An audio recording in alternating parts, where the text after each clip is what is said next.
Well, attention all mothers and fathers. Just this morning, you may have seen your teenage daughter apply her makeup and walk out the door.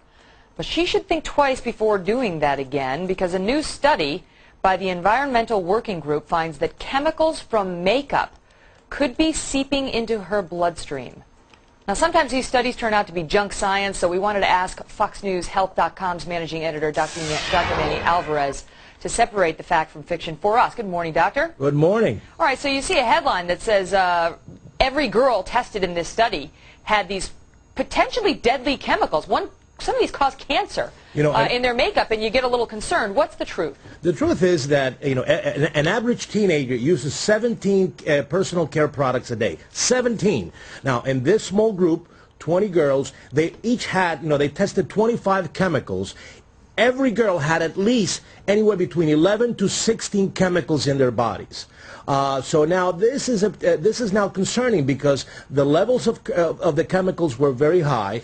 These chemicals in particular here basically interfere a lot with hormone development.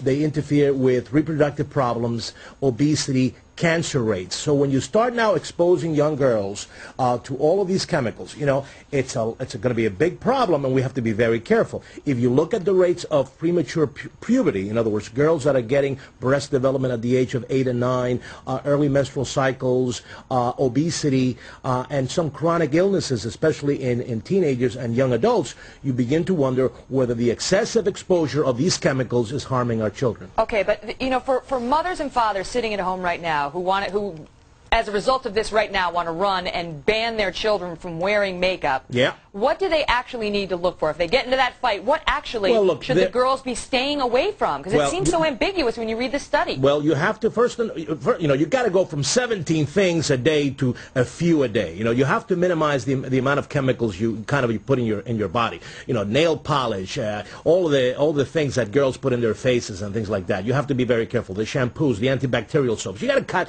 You got to cut down the chemical exposure. We have a list of all the chemicals and things you should avoid in our website here at Fox News, Fox News Health. We're going to give you a list of some of the chemicals that in this particular study have been linked with illnesses and chronic problems for your health.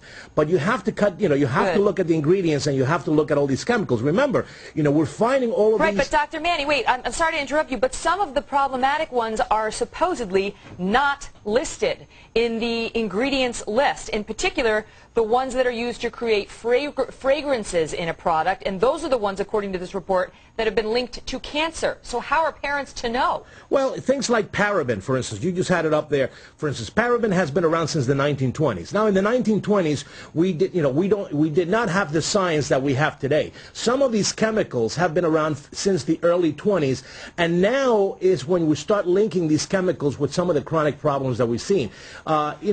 No, but Dr. Manny, I'm sorry to interrupt you, but parabens are listed. If parents want to find out if parabens are in there, they're typically in the ingredients list. It's these other things that are problematic. They call them synthetic musks and, I can't even pronounce the word, phthalates. But they're not listed, so how are parents to know? No, musk is just a generic name. There's a lot of subclassifications of the musk chemicals that you can actually look at, and we will have that in our website. So you can look these things up. I mean, all the information is there, and you can look them up. The same thing with the triclosan. The triclosan chemical, which is a kind of chemical, basically is this antibacterial. It's the kind of favorite thing that all these antibacterial soaps say, kills bacteria. If you ask any scientist, they'll tell you, you don't need those chemicals to kill bacteria when you wash your hands or you take a daily bath. Yeah, we've heard that chronic exposure is going to be a problem. Got it. Dr. Manny, well, I'm glad to hear it. We're going to post it all on FoxNews.com, so if you want to get the list, check it out. Dr. Manny, thanks so much, and I want to point out to our viewers that we did reach out to a couple of cosmetic companies to get them to weigh in on this. I'm sure they might take issue with this study, which I should point out for the record was rather small, only 20 girls tested,